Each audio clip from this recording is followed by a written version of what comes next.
आमच्या प्रदेश अध्यक्षांनी प्रचंड मेहनत या ठिकाणी केली, प्रचंड फिरले, खालपर्यंत जाऊन कार्यकर्त्यांना ऑर्गनाइज करण्याचं काम हे अध्यक्षांनी चांगल्या प्रकारे केलं।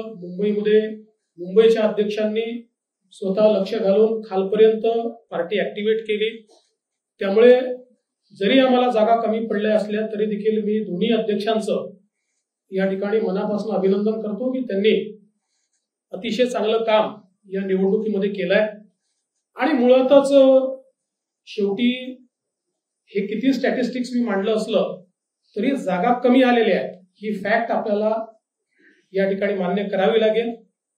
आणि एकूणच या निवडणुकीचं नेतृत्व हे एक प्रकारे भारतीय जनता पक्षामध्ये मी करत होतो। त्यामुळे या ठिकाणी जो काही पराभव झाला असेल, ज्या काही जागा कमी आल्या असतील, याची सगळी जबाबदारी ही माझी आहे, ती मी स्वीकारतो। मी हे मान्य करतो की कुठेतरी मी स्वतः याच्यामध्ये कमी पडलेलो आहे आणि ती कमतरता भरून काढण्याचा प्रयत्न पूर्णपणे करणार आहे।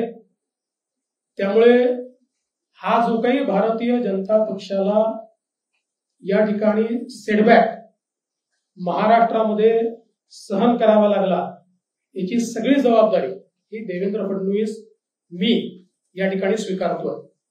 आणि मी पक्षाला एक विनंती अजून करणार आहे, अर्थात भारतीय जनता पक्षामध्ये पक्ष सगळे निर्णय करतो की आता मला विधानसभेकरता पूर्ण वेळ त्या ठिकाणी उतरायचा आहे। त्याच्यामुळे मी भारतीय जनता पक्षाच्या शीर्षस्थ नेतृत्वाला ही विनंती करणार आहे की त्यांनी मला सरकारमधनं मोकळं करावं आणि पक्षामध्ये पूर्ण वेळ काम करण्याची त्यांनी संधी द्यावी, जेणेकरून ज्या काही कमतरता राहिल्या आहेत त्या कमतरता पूर्ण करण्याच्या दृष्टीने मला माझा पूर्ण वेळ देता येईल। अर्थात बाहेर राहिलो तरी सरकारमध्ये जे काही आम्हाला करायचं आहे ते आमची टीम करेल, त्यांच्यासोबत मी असणारच आहे।